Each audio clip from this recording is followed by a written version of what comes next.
Hey student, this is Pooja Bhosle here. In today's lecture, we are going to study the next law, that is equimarginal utility law. In the last lecture, we have completed diminishing marginal utility law, right? So that law explains the equilibrium of consumers consuming only one commodity, right? And here, equimarginal utility is a real life law, because here in this law you are going to consider more than one unit or more than one commodity. Okay, so law of diminishing marginal utility, also called as first law of Gaussian, where equimarginal utility law is also called as second law of Gaussian. Okay, here is another name for this equimarginal utility, that is law of substitution. Okay, why we call it law of substitution? Because the consumer goes on substituting the commodity whose marginal utility is more with a commodity that has less marginal utility till maximum satisfaction is attained. Okay, that's why we can call it law of substitution. Look, जर मराठीमध्ये व्यवस्थित जर तुम्हाला समजून घ्यायचं असेल तर एकच गोष्ट लक्षात ठेवा की आपले जे वॉन्ट्स आहेत, ओके, आपले जे एक्सपेक्टेशन्स असतात फॉर दॅट कमोडिटी युटिलिटी, तर ते कसे आहेत, मॅक्झिमम असतात. आपल्याला इच्छा असते की जी कमोडिटी तुम्ही घेताय किंवा कन्झ्युम करताय त्यातनं जास्तीत जास्त सॅटिस्फॅक्शन मिळालं पाहिजे, राईट. त्याचबरोबर रिअल लाईफमध्ये तुम्ही फक्त एकच कमोडिटी बाय करता का किंवा एकच कमोडिटी कन्झ्युम करता का, तर नाही, आपण एकापेक्षा जास्त कमोडिटीज या ठिकाणी कन्झ्युम करत असतो जर तुम्ही रिअल लाईफमध्ये विचार करत असाल तर. ओके, जर जो लॉ आपण मागे स्टडी केला, law of diminishing marginal utility, तर तो लॉ रिअल लाईफच लॉ आहे, बट तो एकच कमोडिटीशी रिलेट करतो, राईट. त्या ठिकाणी तुम्ही फक्त एकच कमोडिटी कन्झ्युम करत होतात, एक कमोडिटी, त्या कमोडिटीचे खूप सारे युनिट्स तुम्ही कन्झ्युम करत होतात, बट कमोडिटी कुठली होती, एकच कमोडिटी होती, एकाच प्रकारच्या गुड्सबद्दल आपण तिथं चर्चा केलेली होती, राईट. बट या ठिकाणी इक्विमार्जिनल युटिलिटीमध्ये तुम्ही एकापेक्षा जास्त कमोडिटीजचा विचार करणार आहात. म्हणजे की डिमिनिशिंग मार्जिनल युटिलिटीमध्ये आपण स्टडी केलं होतं की एक ॲपल आहे, येते लक्षात, ॲपल ही एक कमोडिटी आहे, येते लक्षात. तर तुम्ही फक्त त्या ॲपलविषयीच स्टडी करत होतात. एक ॲपल खाल्ला तुम्ही म्हणजे एक युनिट कन्झ्युम केलं, दुसरा ॲपल खाल्ला 2 युनिट कन्झ्युम केले, अशा पद्धतीने एकाच कमोडिटीची आपण चर्चा केली तिथं. बट इथे मँगो आहे, परत ऑरेंज आहे, या ठिकाणी ॲपल आहे, बनाना आहे, असे खूप सारे या ठिकाणी फ्रूट्स तुम्ही कन्सिडर करताय. म्हणजे खूप एकापेक्षा जास्त कमोडिटीचा विचार तुम्ही या ठिकाणी करू शकता, येते लक्षात. तर लॉ ऑफ इक्विमार्जिनल युटिलिटी हे रिलेट करतं एकापेक्षा जास्त कमोडिटीज सोबत. ओके, तर आपण काय विचार करत होतो की जास्तीत जास्त सॅटिस्फॅक्शन मिळवण्याचा आपण प्रयत्न करत असतो. बट आपल्याकडे मीन्स जे आहेत, इट मीन्स दॅट की रिसोर्सेस जे आहेत ज्यातनं तुम्हाला तुमच्या वॉन्ट्स, तुमच्या एक्सपेक्टेशन्सला फुलफिल करायचं आहे, वॉन्ट्स कंप्लीट करायच्या आहेत, तर जे रिसोर्सेस आहेत ते स्केर्स आहेत, येते लक्षात.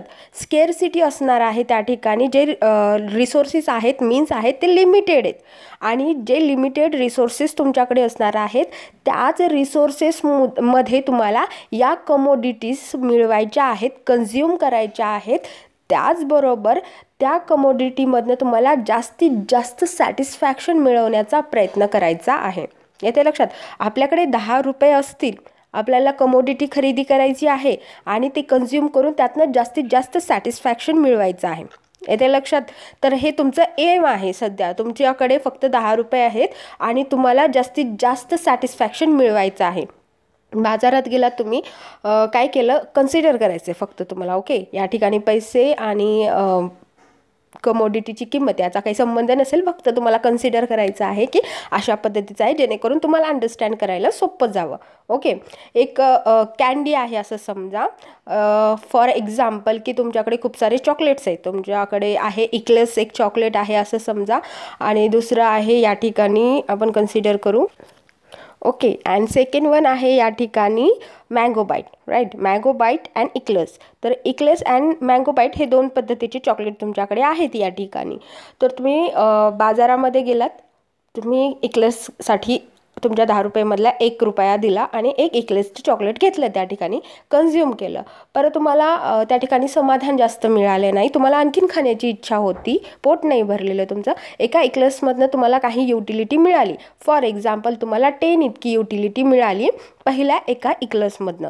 दुसरे तुम्ही त्या ठिकाणी कन्झ्युम केले, त्या ठिकाणी तुम्हाला आपला लॉ काय सांगतो, first diminishing marginal utility law, की या ठिकाणी जेव्हा तुम्ही एकच कमोडिटी कंटिन्युअसली त्या ठिकाणी कन्झ्युम करता तेव्हा मिळणारी युटिलिटी काय होत जाते, तर ती कमी कमी होत जाते, डिमिनिश होत जाते. येते लक्षात. तर 10 रुपयामधला 1 रुपया तुम्ही खर्च केला एका इक्लेसच्या चॉकलेटवरती, ज्यातनं तुम्हाला 10 इतकीच युटिलिटी मिळाली.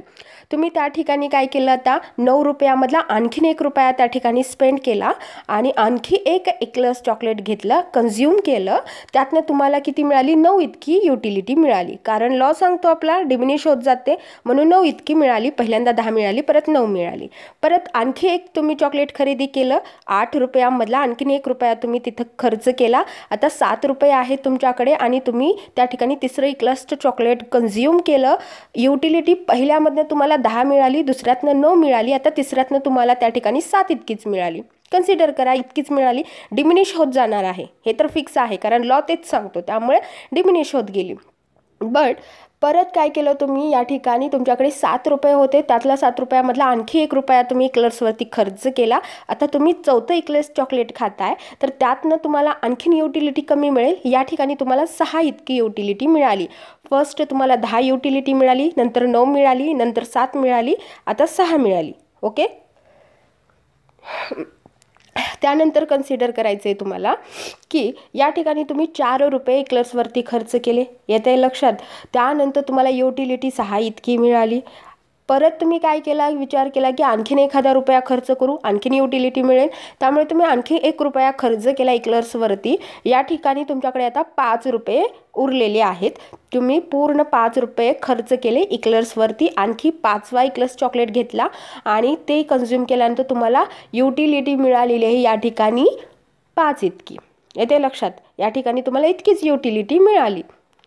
आता लक्षात येते तुमच्या, या ठिकाणी डिमिनिश होत चालली युटिलिटी, तुम्ही पैसे खर्च करताय एकाच कमोडिटीवरती.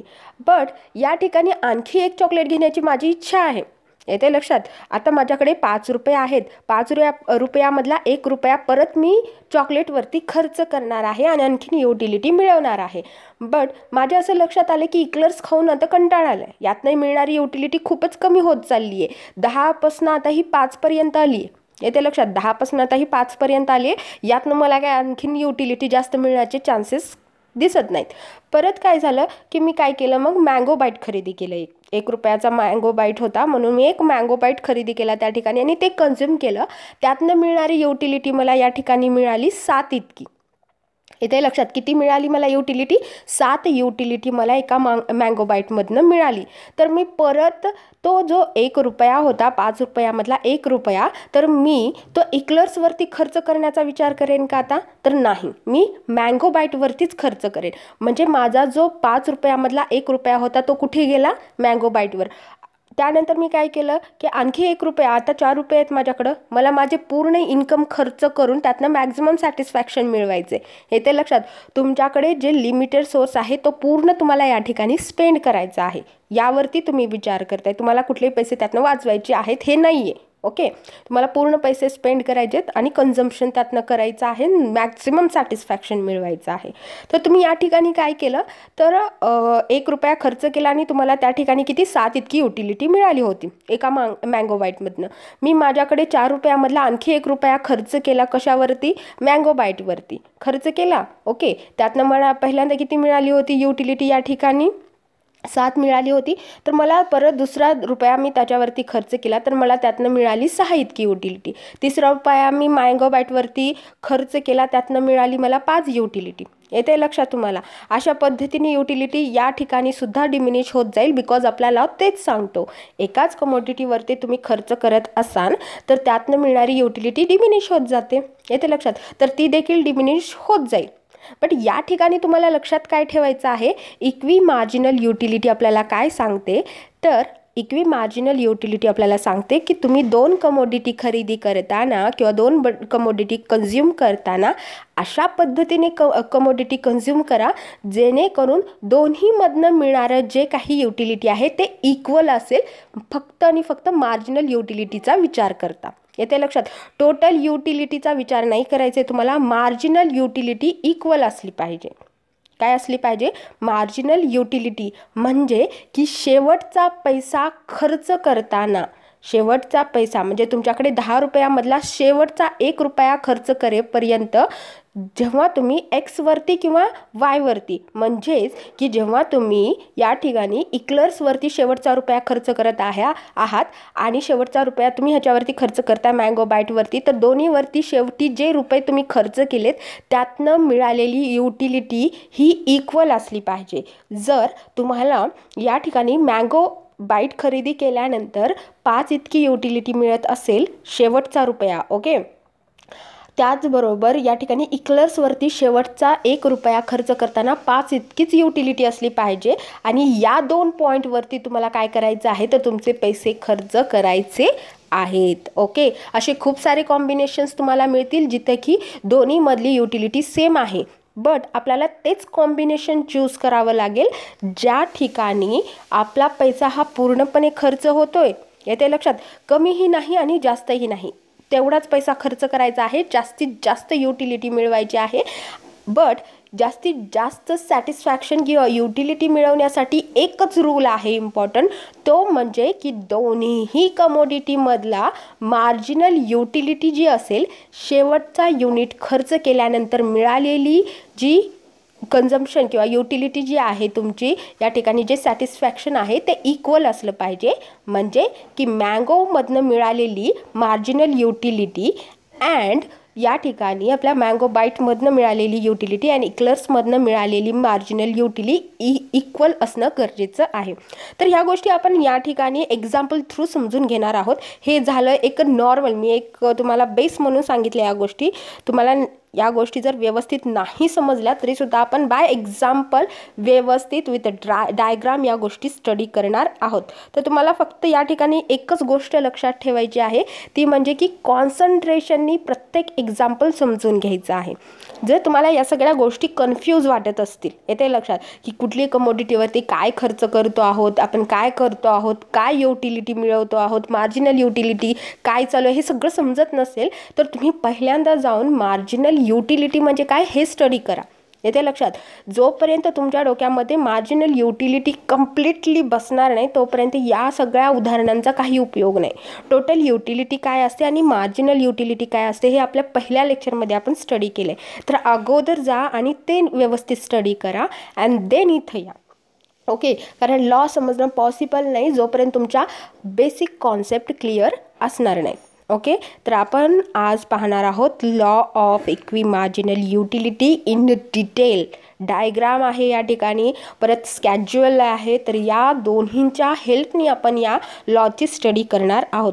त्यासाठी तुम्हाला कॉन्सेप्ट क्लिअर असणं गरजेचं आहे. मी या ठिकाणी परत त्या कॉन्सेप्ट इन डिटेल सांगू शकणार नाही, त्यामुळे तुम्हाला मागचे लेक्चर्स बघावे लागतील अँड देन तुम्ही या ठिकाणी हे समजू शकाल. Okay, so this is the statement of law. Okay, आता आपण जे स्टडी केलं ते पूर्णपणे एक बेस होता. या ठिकाणी तुम्हाला बाय स्टेटमेंट, बाय रूल व्यवस्थित स्टडी करायचा आहे law of equi marginal utility. See what statement says here. So in the words of Marshall, okay, तर अल्फ्रेड मार्शलच्या वर्ड्समधला हा या ठिकाणी स्टेटमेंट आहे, या लॉचं स्टेटमेंट आहे. तसं पाहता आपल्याकडे खूप सारे स्टेटमेंट आहेत. बोल्डिंग यांचं स्टेटमेंट आहे, सॅम्युएल्सन यांचं स्टेटमेंट आहे, विल्यम फेलनर यांचं स्टेटमेंट आहे. बट हे वालं स्टेटमेंट मला जास्त इझी वाटतं, त्यामुळं मी या ठिकाणी हेच पिक केले. तुम्हाला जर हवे असतील इतर कुठले दुसऱ्यांचे सुद्धा statement, then I will provide you. Okay, see what Marshall says here, if a person has a thing.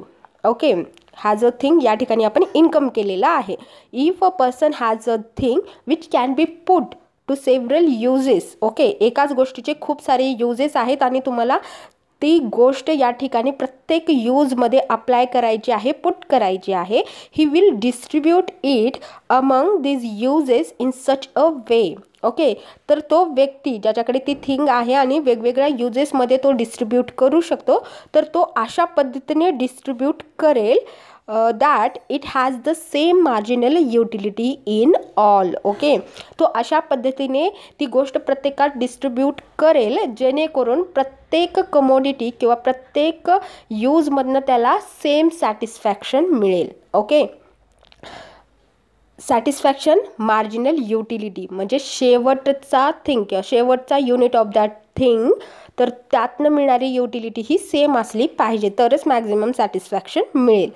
For if it has a greater marginal utility in a one use than another. जर खूप साऱ्या uses असतील, या ठिकाणी 2 use आहेत असं consider करत असाल, तर एकाच यूजमध्ये त्याला जास्त मार्जिनल युटिलिटी मिळत असेल, he would gain by taking away some of it from the second use. Okay, तर तो काय करेल, सतत काय करत राहील, ते यूज करत राहील, त्यामध्ये जी थिंग आहे त्याच्याकडे ती पुट करत राहील तो सतत, जोपर्यंत त्यातनं मिळणारी युटिलिटी अँड त्यात जेव्हा ती कमी होत जाईल, ती युटिलिटी कमी होत जाईल, तर तो काय करेल, तीच युटिलिटी, ती मार्जिनल युटिलिटी सेकंड युनिटमधनं मिळवण्याचा प्रयत्न करेल. म्हणजेच की नेक्स्ट यूजमधनं जे की अनदर यूज त्याच्याकडे आहे त्यात पुट करेल आणि त्यातनं जास्त सॅटिस्फॅक्शन मिळवण्याचा प्रयत्न करेल. कारण एकाच गोष्टीमध्ये किंवा एकाच यूजमध्ये तो सारखं जात असेल किंवा सारखं तो त्याच्याकडे असलेली थिंग पुट इन करत असेल एकाच यूजमध्ये, तर ती डिमिनिश होत जाईल. त्यामुळे त्यातनं जास्त सॅटिस्फॅक्शन मिळवण्यासाठी तो काय करेल, दुसऱ्या यूजमध्ये ती थिंग पुट करेल आणि त्यातनं सॅटिस्फॅक्शन मिळवण्याचा प्रयत्न करेल. आणि या ठिकाणी तो एकाच ठिकाणी थांबेल ज्या ठिकाणी दोन्ही यूजमधनं मिळणारी युटिलिटी ही सेम असेल, त्या ठिकाणी तो काय करेल, थांबेल. येते लक्षात. म्हणजे काय, तर इक्वी मार्जिनल युटिलिटीमध्ये तुम्ही काय करता, तर या पॉईंटला येता, जो पॉईंट असतो इक्विलिब्रियम पॉईंट. म्हणजे की सगळ्या युटिलिटीमधनं किंवा सगळ्या कमोडिटीमधनं मिळणारी युटिलिटी ही सेम असते, त्या पॉईंटला तुम्ही थांबता. त्याच पॉईंटला इक्विलिब्रियम असं म्हणतात. यालाच इक्वी मार्जिनल युटिलिटी म्हणतात. ओके, तर हे मार्शल यांच्या मते तर हे स्टेटमेंट किंवा हा लॉ अशा पद्धतीने या ठिकाणी वर्क करतो. ओके,